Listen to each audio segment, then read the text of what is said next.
Good evening and happy Sabbath.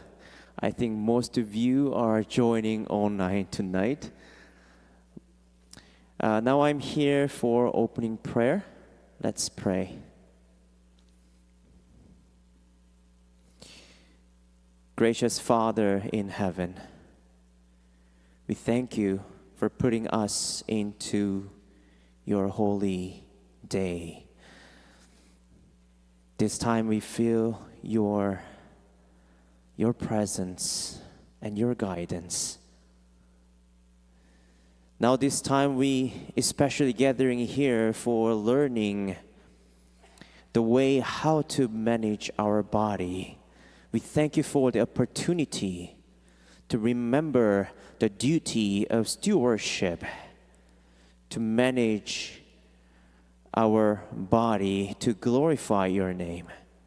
So Lord, this time, let us not just learn about knowledges, but let us know and understand the way how to use that knowledge to honor your name. Lord, we believe that you want us to be happy, enjoying our life with optimal body condition. So Lord, let us know what to do, what to practice to keep our body and holy as your sanctuary. Please bless all of us here, and especially bless our speakers, so that the message, the living message, will reach out to each of our hearts, whether they are here or joining online. May your presence strengthen both our body and our faith tonight. In Jesus' name I pray. Amen.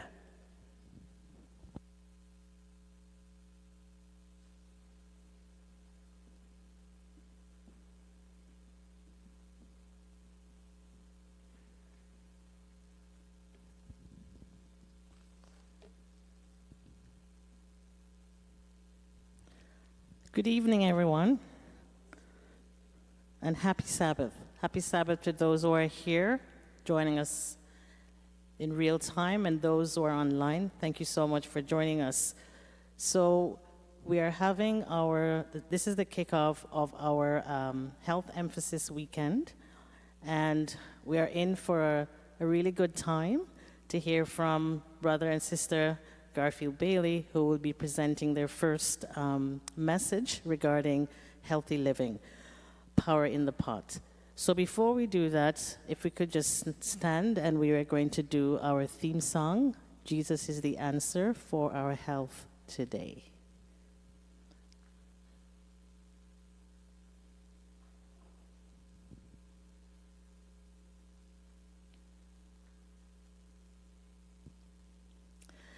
Jesus is the answer for our health today. A brand new start to be in shape. Jesus is the way. Jesus is the answer for our health today. A brand new start to be in shape. Jesus is the way.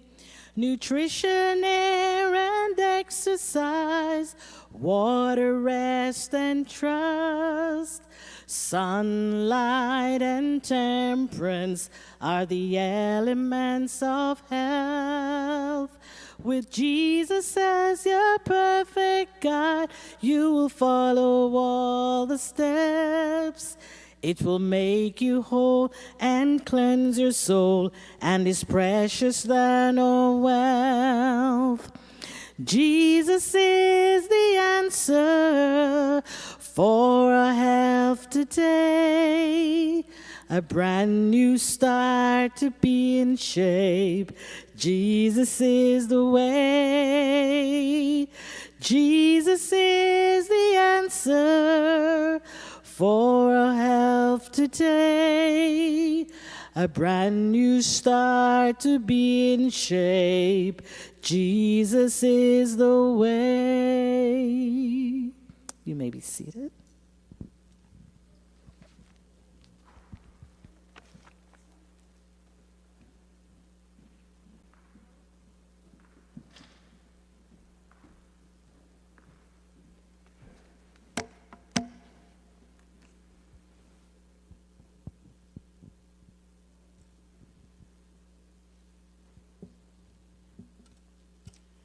Good evening, everyone, those of us who are here in person and those of us who are online. Apple Creek family, we are in for a treat this weekend. Our featured speakers are none other than our very own Garfield and Jewel Bailey, who will be guiding us through the benefits of a wholesome, plant-based lifestyle. Who are the Baileys? I first met Garfield and Jewel during their early days at Apple Creek, when they joined Class 5, also known as the Good Samaritans. I was immediately struck by their thoughtful insights during our discussions. Admittedly, I often found myself saying, "What's that?" to Garfield. Having just arrived from Guyana, his enunciation and expressions occasionally threw me off. But even with my Kenyan background, I understood enough to appreciate the depth of his contributions. After my husband passed away in 2020, the Baileys visited me often. It wasn't long before I noticed something different about them. They looked leaner, more toned, and radiated vitality. Those who knew them before would surely agree. The transformation was impressive. Curious, I asked what had changed. To my delight, they told me they had embraced the world of plant-based living. That's my world. And they were exercising too. I was thrilled. I'd like to think I played a small role in inspiring them through, though if you ask them, they'll probably say otherwise. We had some lively debates in the past, especially with Garfield insisting that plant-based food lacked sustenance. So while they may not give me credit, I'm just happy they saw the light, and it's shining bright. Now, what took this passion of theirs to purpose? Since then, Garfield and Jewel have turned their lifestyle into a ministry, nourishing and flourishing.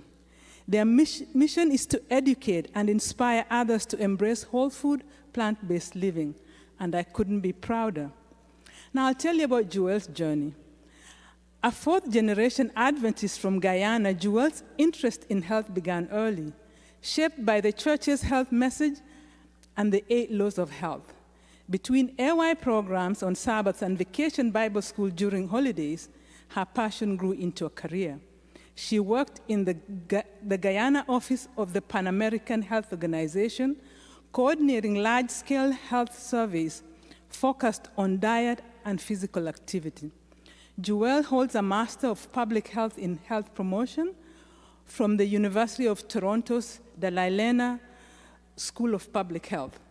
Today, she serves as a community health and education specialist at the Center for Addiction and Mental Health, also known as CAMH, training healthcare and social service providers across Canada to support the mental health of immigrants and refugees. Her desire is simple, yet profound, to be a representative and witness for Christ.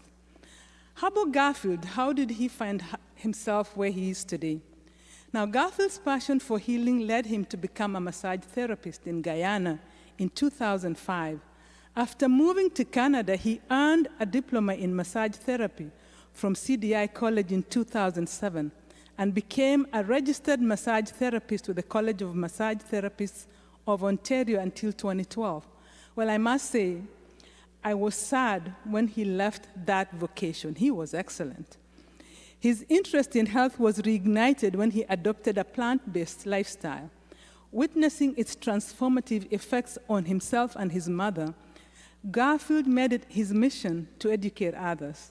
He completed a certificate in plant-based nutrition from Cornell University in April 2023, and he continues to learn daily through lectures and books from leading experts in the field.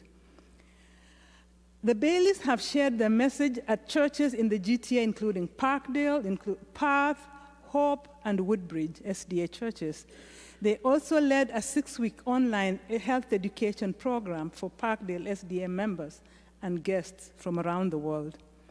Married for 26 years, they have one child, one adult son, Jude Bailey. Their goal is to help others experience the benefits of a whole food, plant-based lifestyle, not just for physical health, but to better fulfill the gospel mission. Their guiding verse is found in Romans chapter 12, verse 1. I beseech you, therefore, brethren, by the mercies of God, that you present your bodies a living sacrifice, holy, acceptable to God, which is your reasonable service. I remember when Joelle was saying this verse last night to me as I was preparing this. She said, the last part, your reasonable service, is like, it's simple. Yeah, it's you can do this. You can get to do this. So let's come prepared, pen and paper, because this weekend's presentation might just change the way you think about food, about health, and about faith. So here are the Baileys.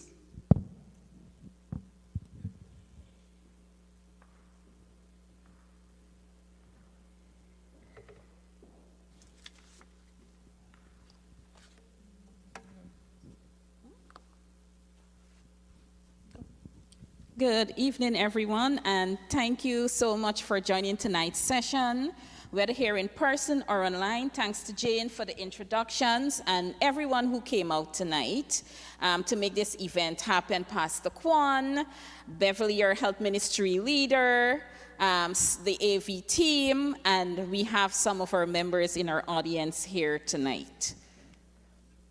Okay, so we do have a disclaimer. The information that is being provided in this presentation, it's intended for educational and informational purposes only, and it's not intended as medical advice, diagnosis, or treatment. While we promote a whole food, plant-based lifestyle for general health and wellness, please always consult your primary healthcare provider, because this diet is very powerful if you are living with a chronic disease and you are using any medication. So you always want to have someone who is monitoring your values. Now, what are we going to be dishing out tonight from Power in the Pot? We're going to start with our journey. Then we're going to examine what is the purpose of food and man's original diet, the effect of food on our health, what really is a whole food plant-based lifestyle, and its benefits, and then we wrap it up with an impact story from Sister Caroline Trail Monroe. So our path to a whole food plant-based diet. So at one point I had gained quite a lot of weight, and I started to work with a personal trainer. And we always feel that the majority of weight loss happens with exercise, but 80% of it occurs in the kitchen, because we cannot outrun our fork, or we cannot outrun a bad diet. So this trainer was following the paleo tradition, and this is very much rooted in evolution and prehistoric man. So I was encouraged to eat grass-fed beef, poultry, and game meat like deer and bison, and eliminate a lot of foods from my diet. And so when we're working with a personal trainer, they usually ask you if you can bring your 24-hour recall so they can see what you're eating. And so when I took mine, she said to me, you have to be eating more protein. And so although I wasn't practicing plant-based living at the time, I grew up in this church, and I was always moving towards, plant foods, and I would use beans and edamame. When I take my recall, she would say to me, not enough protein. Now, we came into this relationship very diametrically opposed to each other. And in our initial discussions, she had said to me, vegetarian people are very weak. They have no endurance. And I felt that when I go to have the sessions with her, there is the assisted pull-up bar. I felt she used to just put me on that bar to see, work out. Anyhow, so one day I decided to eat this very big plate of chicken and spinach, and then I looked down at it and I thought, this doesn't really sit well with me. And so I felt I needed to work with somebody whose values were aligned with mine in terms of Christian outlook, not paleo, not evolution, none of that stuff. And so during a session, she said to me that fruits are bad for you. And I remember distinctly drawing on my faith and belief and saying that if God has created this, it cannot be bad for me. And this was a key turning point. I found Dr. Higgins. Part of it, when I was looking, I remember I saw Ingrid and Cynthia at her class lunch, and they looked fabulous. And I'm like, what are you doing? And they gave me the secret sauce. And so from then it took off. So Garfield, what about you? How did you get into this lifestyle? You're the reason I got into the lifestyle, actually. And just remembering something from when you were with your paleo trainer. One day, because our trainer recommended it, we went to this store called the Healthy Butcher. When we came out, our wallets were not at all healthy. I think it was the grass-fed beef that we wanted to buy, eh? So my journey started with Joelle suggesting that we watch a video from Dr. Higgins. And so she started off with her introduction, and she spoke about some of the deleterious effects that we get from consuming animal products. It all sounded reasonable, but I wasn't that interested. I always kept the freezer well stocked with animal products back then. But the thing that she caught me with is when she said that she'd take members of the audience from belly fat to belly flat. Some of you might remember before COVID, I had a lot of belly fat, and I wanted to get rid of it. So I decided, okay, we'll take her up on it, and it would only be 6 weeks, and after that, I'd start back eating just fish. But I went there, and in the first 6 weeks, I lost 16 pounds. Having been an massage therapist for about 7 years here, I developed arthritis in my hands. That too just went away. I remember one day doing the thing husbands do, you know, Joelle gets a can that she can't open and she passed it to me, and usually I'd be working at this. Of course, I never told her because, you know, you can't be a man and having your hands hurting, right? And the thing opened after lots of struggle and so on, but there was no pain in my wrist, no pain in my joints, and I just thought it was a coincidence. But this continued to happen as we went along. I also noticed that I had had a dandruff problem since I was a teenager. That too went away. I remember one dermatologist had put me on 3 different types of shampoo, which I would rotate. And the only thing that happened is that it would wash the dandruff out, and if I didn't wash my hair 2 days later, I'd have dandruff again. And I smelled as though I came from where we all in this church don't want to go, like I came out of hell. I smelled of sulfur, because that apparently was the main ingredient in the shampoo. I'd had acid reflux as well from my teens, from eating these big Sunday lunches and then going to sleep after. That disappeared as well. And so I began to wonder, okay, am I just lucky? And so I started to investigate. We continued another 6 weeks. I lost 18 more pounds. And I'd had love handles for quite a while, since I was about 29. They just vanished. One morning I walked into the washroom to brush my teeth. I looked in the mirror, and there's nothing there. I actually had to feel to make sure, because it had to be that something was wrong with the mirror. Those don't just disappear. And I was 51 years old. You think that all these things are hard to happen when you get to a certain age, but not so. So we've used this picture before in a presentation here, but once you do these sessions, you always must have a before and after picture. So you can definitely see Garfield at the top, carrying a lot of weight. And you know, it's interesting, you know you're heavy, but you don't realize until you look back, like, whoa, what was happening here? And you can see us at the bottom there, and you can definitely see the transformation. So why don't we take a look at a video? Macarius, the first video. Make health last.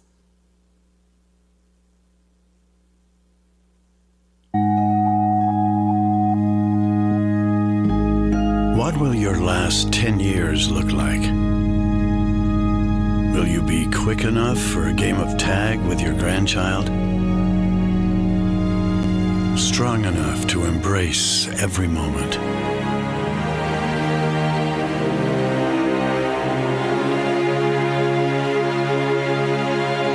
Will you grow old with vitality? Or get old with disease?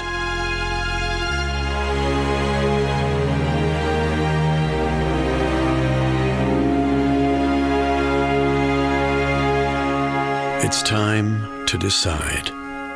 The average Canadian will spend their last 10 years in sickness. Change your future at makehealthlast.ca.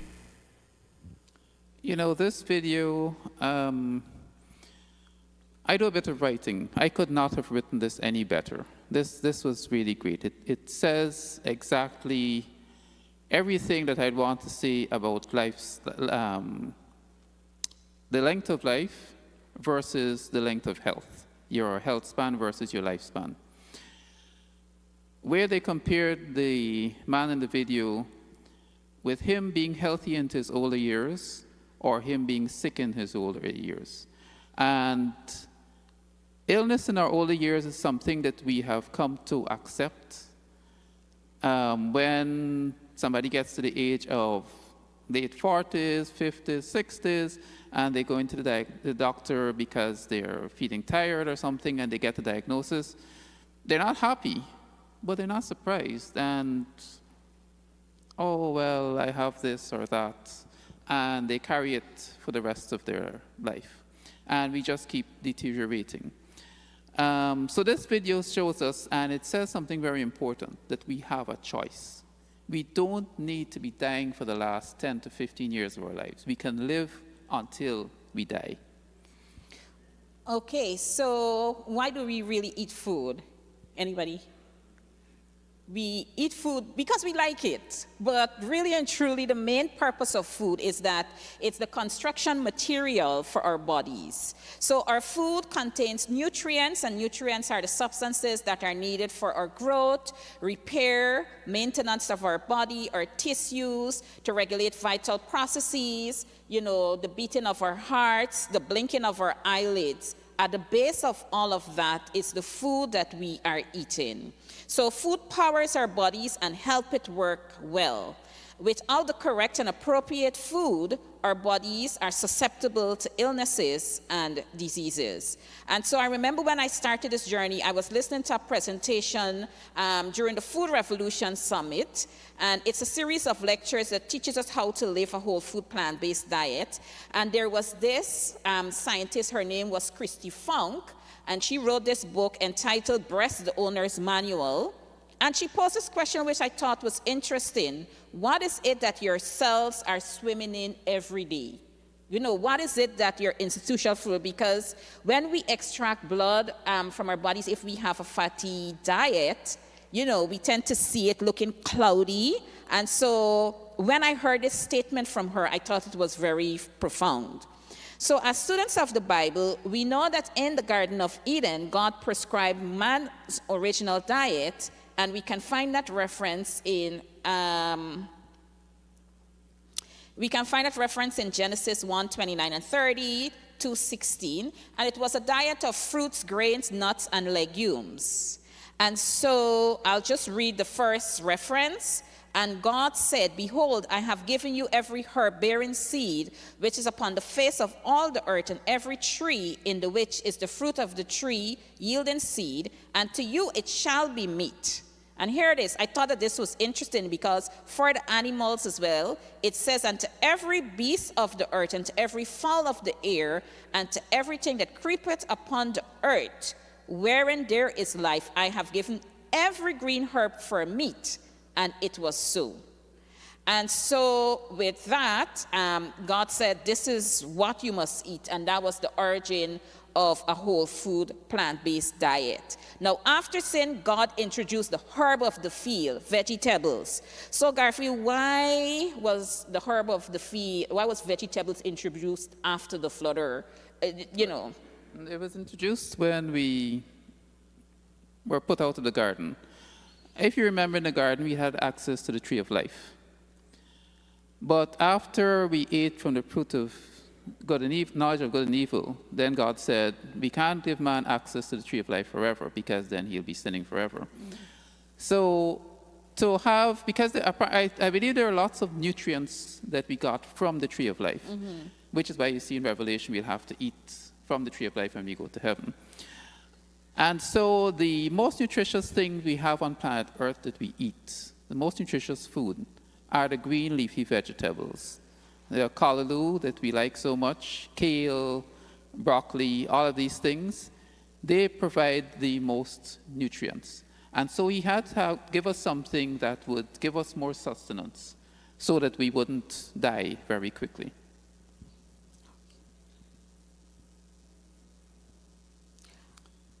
Now, there are foods that could negatively affect our health: ultra-processed foods, added sugars, added salts, added oils, fats, meat, dairy, and milk.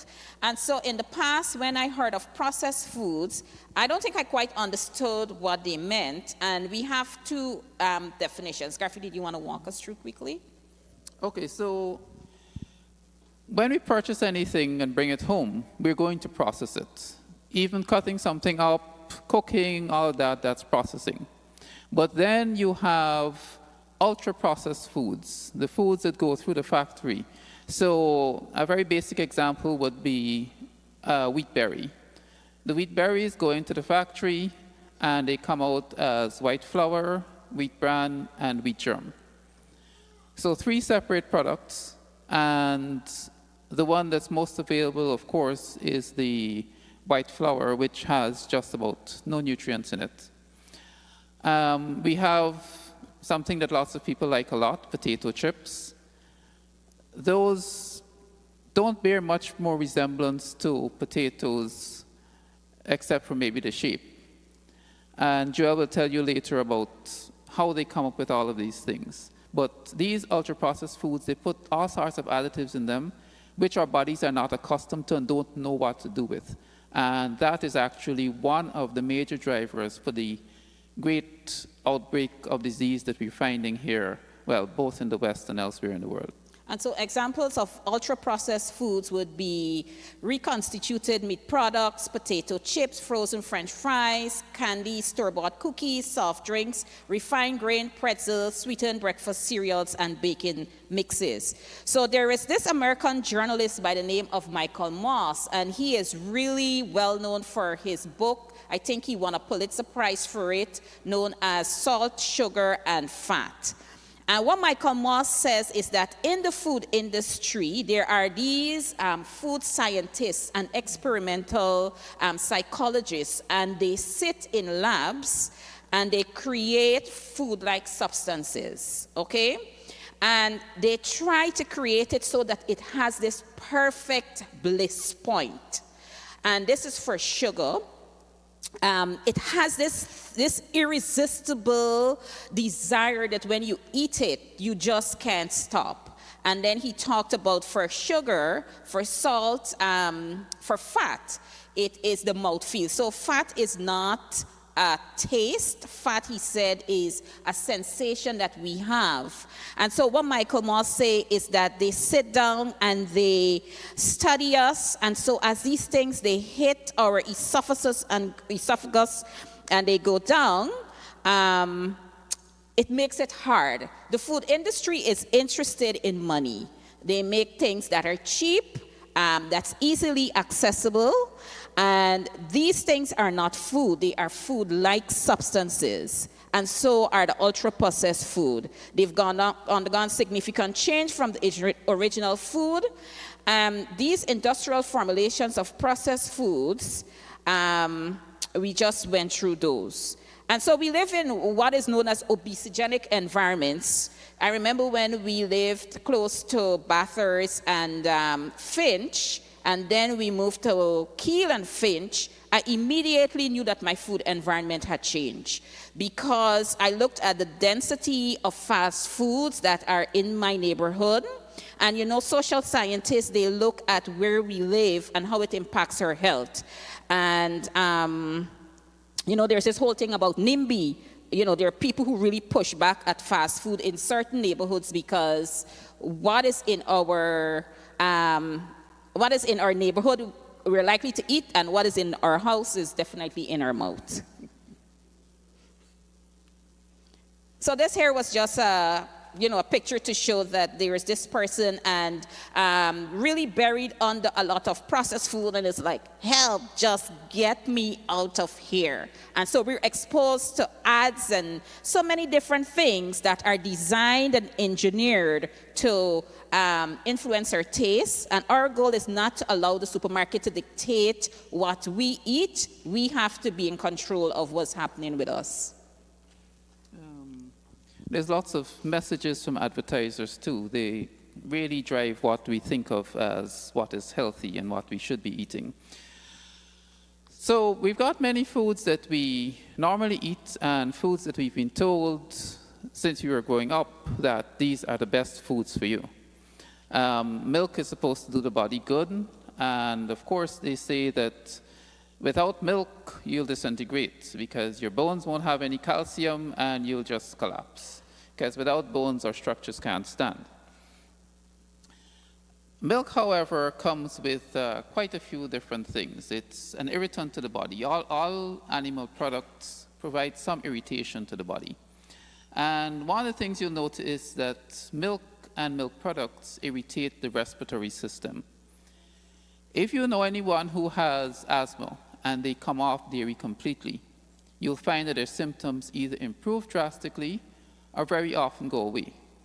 Another big thing that happens with getting off dairy, and this will be mostly for the youngsters, when you're in your teens, you get acne and your face could start breaking out, sometimes ending up looking pockmarked and so on. But if you take the dairy out of your diet, you'll find your face will clear up and it'll become fantastically smooth, and you can step out into the world with the confidence that you hope to have.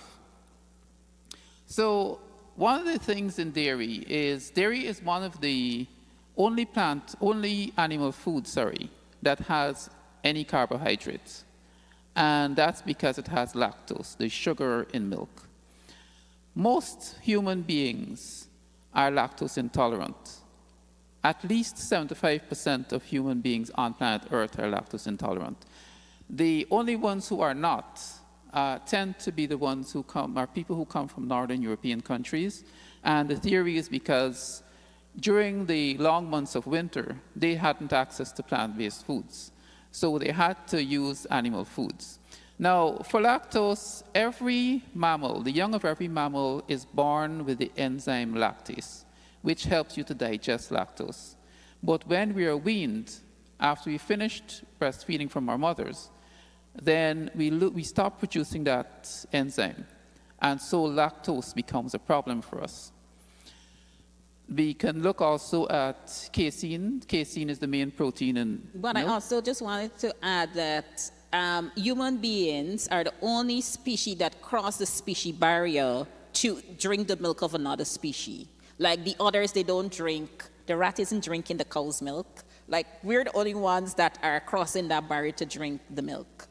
That's true. And I guess it's because we have the ability to think. We look at the nutrients in milk and we think it's good for us. The milk, every species has milk that is particularly formulated for its young. We say that we go after things like dairy because there's a lot of protein in it. If we really wanted the highest value protein in a milk, we'd be drinking rat's milk. It has a ridiculous amount of proteins because rats grow very fast, plus they have to have fur and all that. So if it is protein we're looking for and we needed another species milk, we should be milking the rats. But going back to casein, one of the things that we get from when we ingest casein is it produces casomorphins. And they have a very gentle effect on our brains. We feel good when we drink dairy and when we eat things like cheese and so on, because these casomorphins go up to our brains and we have a good feeling. It's a useful thing when you're young and you're nursing from your mom so that you can latch on and get the nutrition that you need then. But later on, it just creates an addiction in us. Casein also was used, and I will look at that a little bit more tomorrow, in studies where they looked at cancer and proteins. And casein was the animal protein used, and it was shown how it would activate cancer. But we'll look a little bit more at that tomorrow. And of course, there's saturated fat in milk. There's antibiotics and all the rest of it, but we'll deal with that another time. So I look at saturated fat when we look at meat. And you see this nice picture of beef, and I think you've got some processed meat in the background as well. And you see how it is marbled with all those white streaks running through it.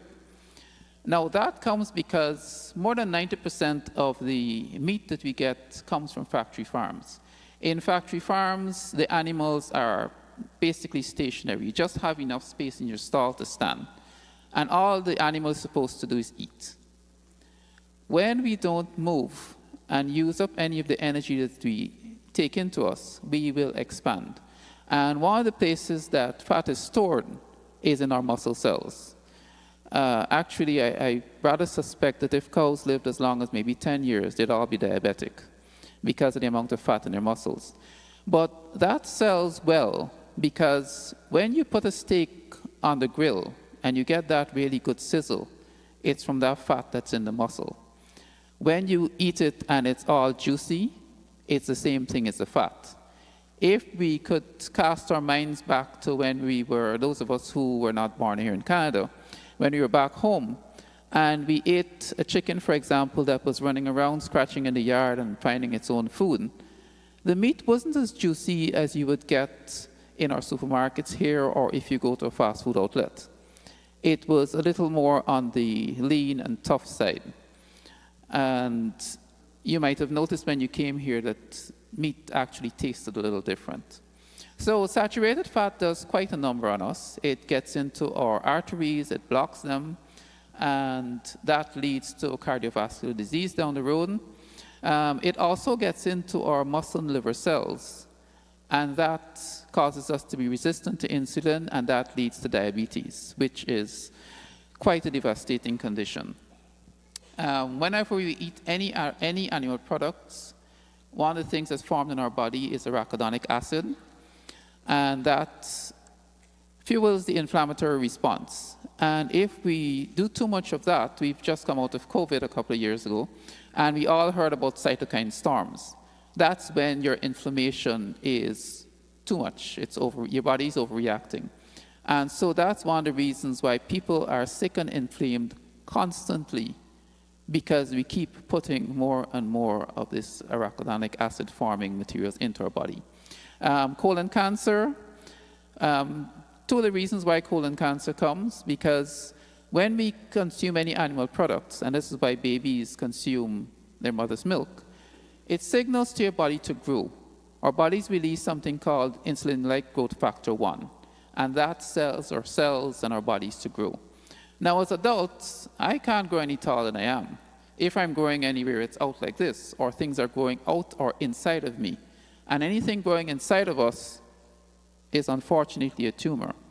And if that happens, then it can lead to all sorts of complications down the road. The bacteria that digest meat when it gets down into our colon, where incidentally it sits and putrefies, that bacteria produces something called trimethylamine oxide. And that is one of the things that fuels heart disease, it fuels Alzheimer's and dementia, and is generally something that you really don't want in your body.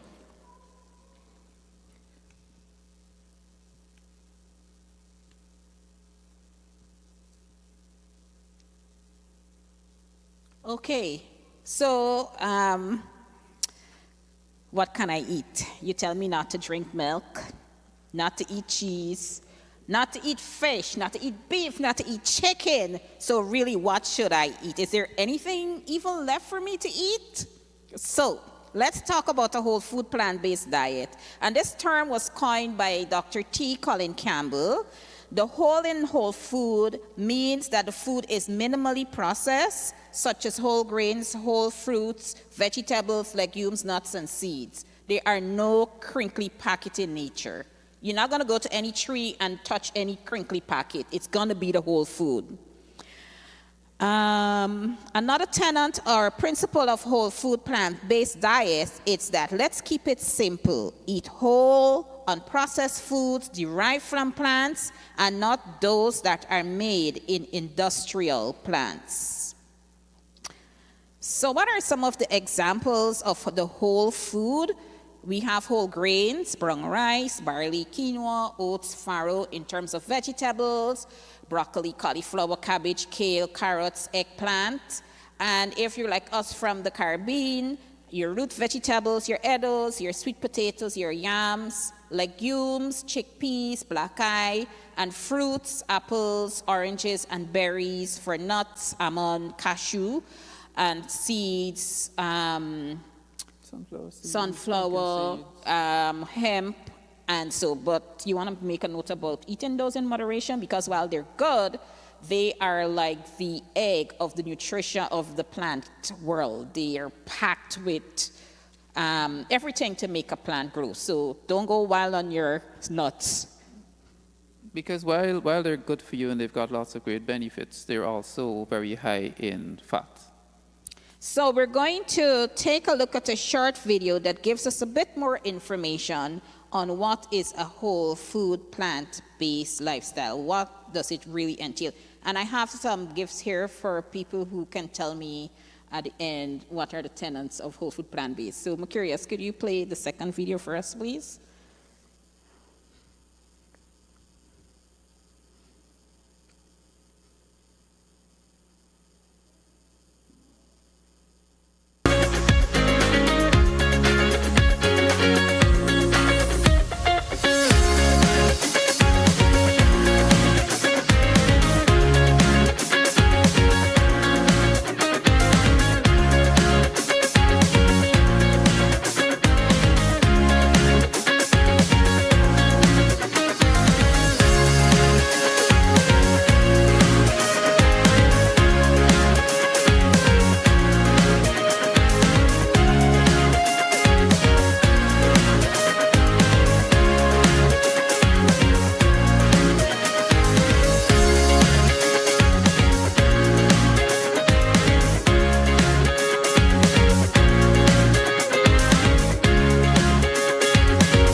Curious. I guess you need to load the slides again. Now, one thing I must say, Joel was speaking to the topic of what do we eat. Since I've gone plant-based, I have been on a wonderful journey of discovery. There is a plethora of food. There is so much food out there and so many different things to eat and experiment with. When somebody asks me, what do you eat? There's times I have to take a few seconds because I instantly see a whole lot of different things. And many things I didn't know before I went plant-based. So there are these 4 food groups that we want to eat, which is back to what God prepared for us or prescribed for us. And one of the things, I listened to Nutmeg Notebook and Tammy Kramer, and one of the things she said that I thought was interesting is that she doesn't cook recipes, she cooks food groups. And so one of the questions that people often ask is, so what do I do? What do I cook? And I think a good way to start, one of the good ways to start, is to think about cooking food groups. So for lunch, if you have a big family, maybe you want to do like a Buddha bowl where you have vegetables, you have grains, you have a dressing made with seeds and legumes, and people just decide which one of the things they want to put on their bowl. So this is one way, but these are the four food groups that we want to be eating from. And one really nice thing that's come out recently, this is from the Canadian Food Guide. And you'll see in this plate, half of it is fruits and vegetables. Of course, you might not be mixing your fruits and vegetables together in one meal like this. But you can have half your plate, if it's, let's say, lunch, with just leafy green vegetables or other vegetables like carrots, etc. And then a quarter of your plate will be the whole grains. Then you've got the other quarter that's got protein-rich foods. And you'll notice it's got salmon and egg, chicken, there's beef as well. But they have also included tofu and nuts and seeds. You've got kidney beans in there. You've got chickpeas. And these are just representations of the different kinds of legumes and so on that you can eat. But the thing that we find remarkable about it is that for one of the first times, we're seeing these plant foods on an equal footing. The truth is coming out that plant foods do have complete proteins. There is nothing that is alive that doesn't have complete proteins, or it wouldn't be able to survive. Another thing that I like about this is that they said to make water your preferred drink. We do, and I, of course, was one of the people who like this. I never before I went plant-based drank anything that didn't tickle my taste buds a bit. But now I do drink mostly water and hardly anything else. And, you know, I remember I worked at the food policy division in Guyana, and I remember these nutritionists. They came from the Caribbean Food and Nutrition Institute, which is based out of Jamaica, and they were working on these food-based dietary guidelines to say to the Guyanese population, this is what you need to eat to achieve optimal health. And nutritionists would have come together. And I could tell you, those discussions were very terse. They're arguing and it's, you know, sticking it in the sand. Of course, you've got evidence. But for something like plant-based foods to get on Canada's food-based dietary guidelines, you know, like, I think that's a big thing. Okay, so moving on. Garfield. So we're always told that we need protein, and the only source of protein is an animal that has died. But this will show you, this will compare 100 grams of beef and 100 grams of kidney beans. So it's pound for pound comparison. So we look at all the nutrients. In beef, 100 grams, you've got 22 grams of protein. But in beans, you've also got 22 grams of protein. In beef, there's no fiber, but that's understandable because there's no fiber in animal products. Only plants have fiber, and fiber is quite an essential nutrient.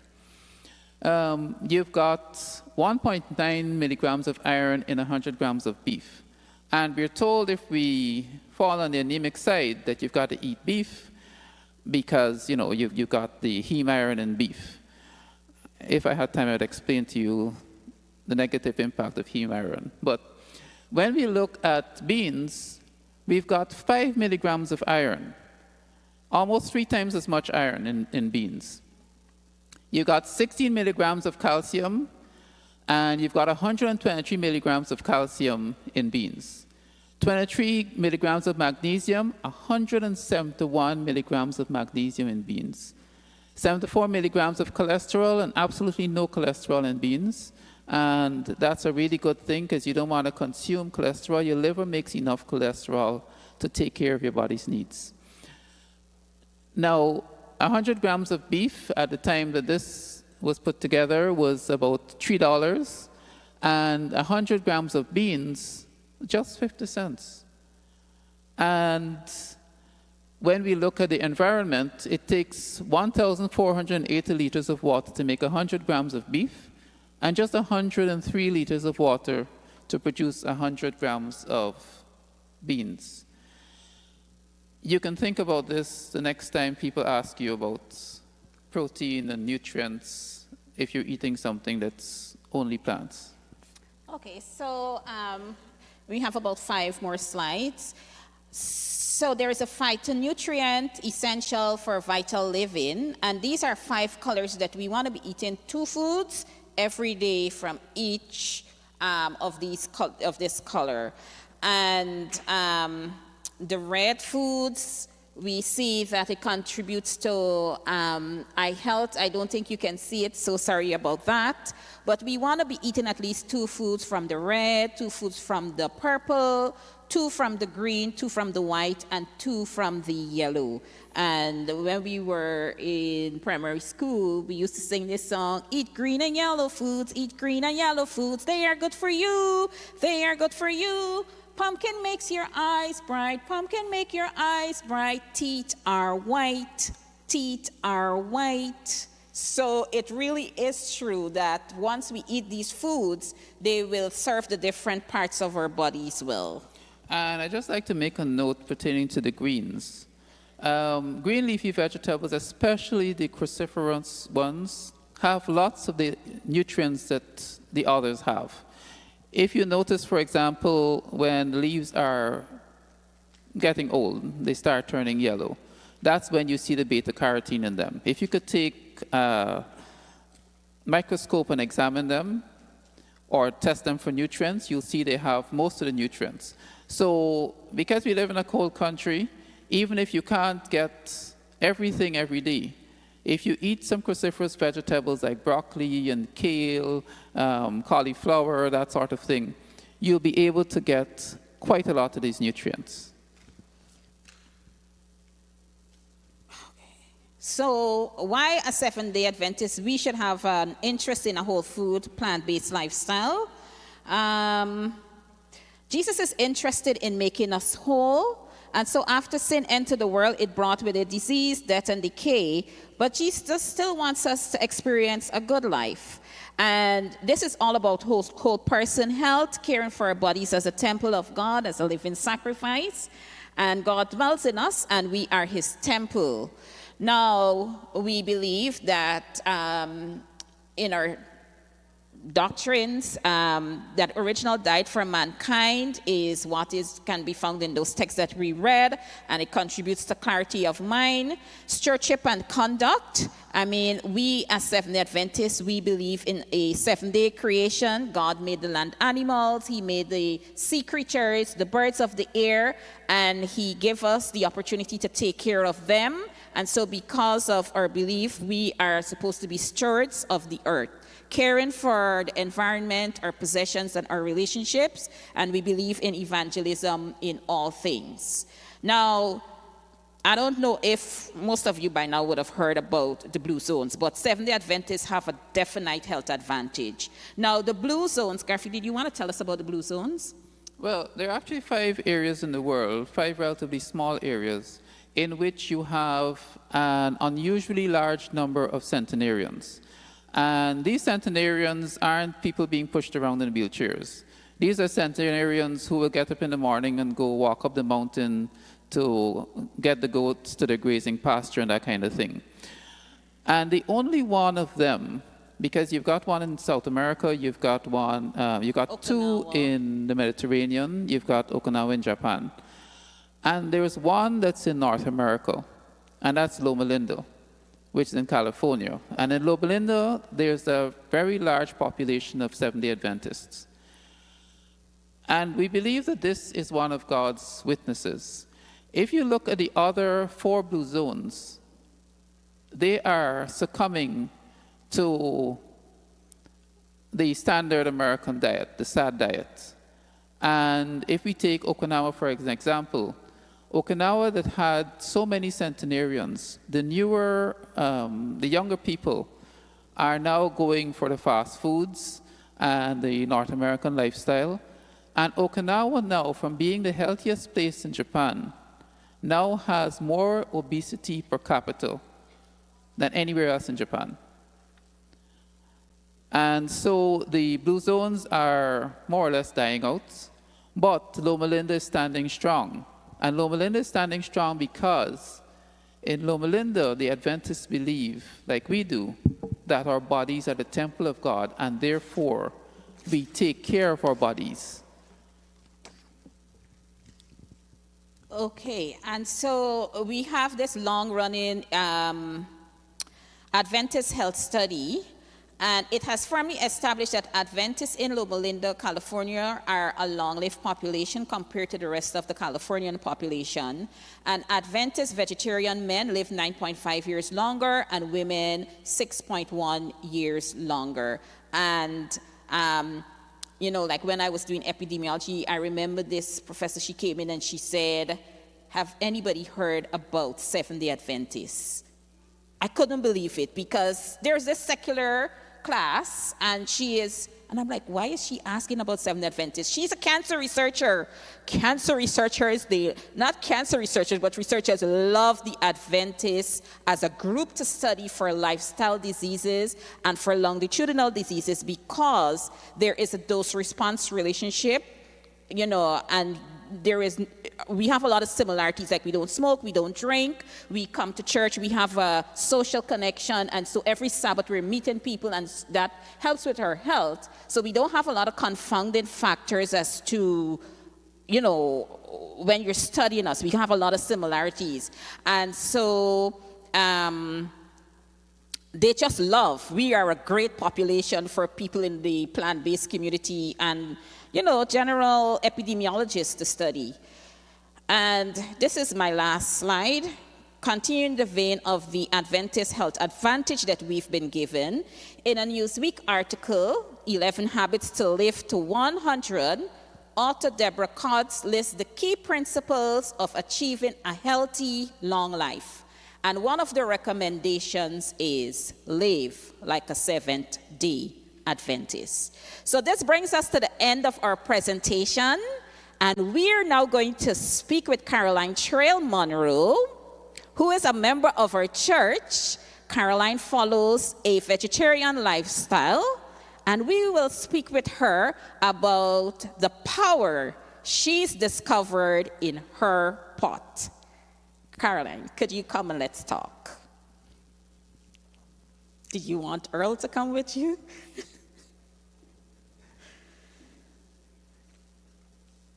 Mr. Master Jacket. Okay, so Caroline, thank you so much for agreeing to tell us your impact story. So could you briefly tell us what type of diet you follow and how you started on this journey? Okay, so I'm vegetarian, and some years ago, Apple Creek Church had a health expo, and Dr. Higgins was one of the presenters, and we went to her after she had her presentation. We got a discounted price on stuff, so we went to her, and we started. She gave us, you know, the workups, everything, and so we decided we were gonna just follow this for a while. Earl at the time had some problems with his knees. The doctor had told him, okay, you're gonna have to wear leg braces for the rest of your life. You won't be able to do soccer, which he loved. So we went on this vegan diet for 3 months. What did the vegan diet entail? So it was, we didn't have no processed, no bread, no sugar, no meat, no milk, no cheese. So it was completely plant-based at that time. We did it for 3 months. During that 3 months, Earl lost a lot of weight. The pain in his knee went away, and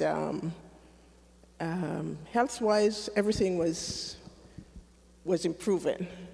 So, you know, the 3 months was up, and we decided we were going to continue a vegetarian lifestyle. And so, yeah, but before we did that, actually, I went to my doctor and I said to her, I'm going to be going on a vegetarian diet. And she said, I wouldn't advise that because I was very anemic at the time. And she said, no, I don't advise that. So I said to her, the program was only for 3 months, so if after the 3 months I was still anemic, then I would go back to my original lifestyle. After I went back to her, did my blood tests and everything, my blood count, my hemoglobin, everything was fine, normal, more than I could remember for how many years. So, she said, okay, continue what you're doing. So, yeah, so we started that, and we've been doing that ever since. We've been, yeah. I think it's really interesting that you mention how it helped with your anemia, because I feel oftentimes there is the feeling that you're likely to be iron deficient. I thought it was interesting that it helped with your with the anemia. Well, I did other supplements as well. It wasn't just because of the plant-based, but I did supplements, but it was natural. Right. Natural stuff like molasses with spirulina and stuff like that. So, yeah. You got your iron from what you were eating? Yes. Okay. So the next question was, how have you benefited from the power of what comes out of your pot? But I felt that you touched that. Any advice for someone who is considering moving in this direction? Yeah, but you know what? It's best to start slowly. Don't just up and say, I'm just going to be a vegetarian like that, cut out everything right away. Start slowly. If you eat meat 3 times a week, cut it down to 2 times a week. Then next time, just slowly, and always check with your healthcare provider, because whatever you're doing anything, you should always get medical advice just to make sure you're going the right path.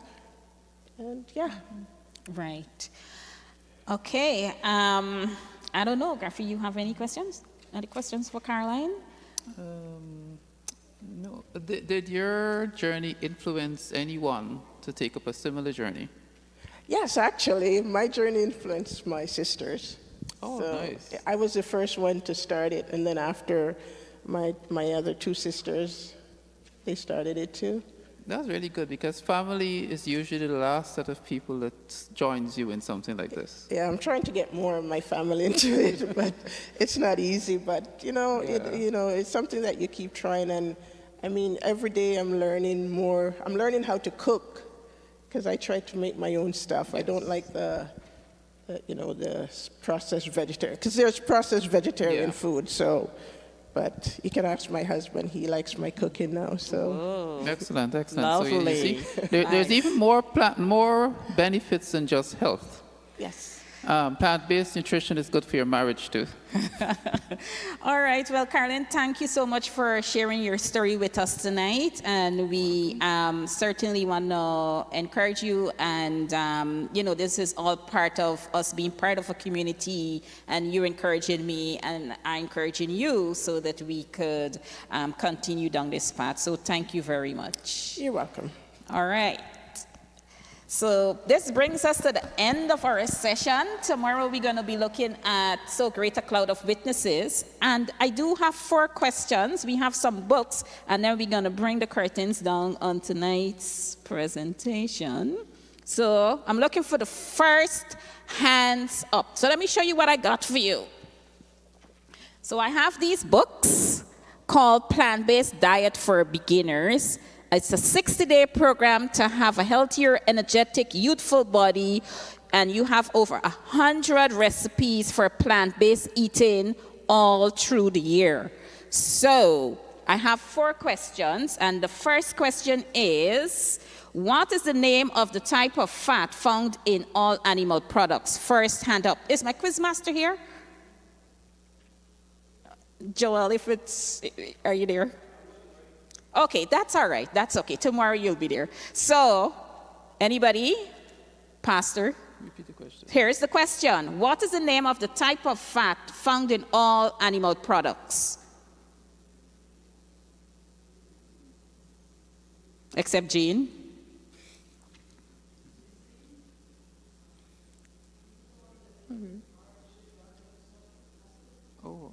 Arachidonic acid. No, we wanted the fat. The fat. But it's good that you remembered arachidonic acid. Yes, Pastor. There you go. Here is your copy. Yes, saturated fat is the fat that's found in animal products, and it causes us quite a lot of problems. Okay. All right. Name one main principle of a whole food plant-based diet. One principle. I talked about two. It's even in the words that I said just now.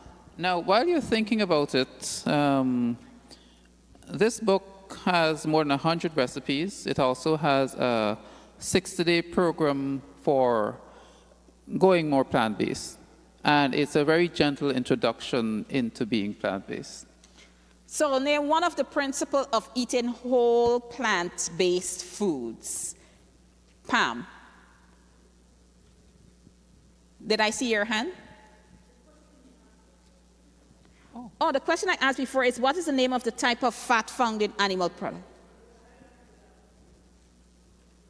Oh, name one principle of a whole food plant-based diet. That's right. Oh, I said whole food. that's right. It's the whole food, not processed. It's a whole food. Okay, two more questions. What are the 4 food groups we were prescribed to eat from the Bible? The 4 food groups. Anyone? Garfield, maybe you might want to state up. 4 food groups. Ingrid's mom. 4 food groups we were prescribed to eat. Whole grain and vegetables. That's right. Oh, sorry, Sister Bernice. Yes, Sister. Yes, correct. So, Bernice, maybe you can try and see if you can get this last one. How many foods from the 5-color phytonutrient chart we should eat every day? That was the colorful chart. How many foods from each of those colors? Bernice. That's right. Bernice said 2. Sorry, Joel. Okay. All right, so this brings us to the end of our program. We do have giveaways tomorrow as well, tomorrow afternoon. So listen carefully to the message that we present tomorrow for divine service, and then you will be eligible for one of the books. So thank you so much for listening, and Pastor, would you close us off? Beverly, can you close us off, please?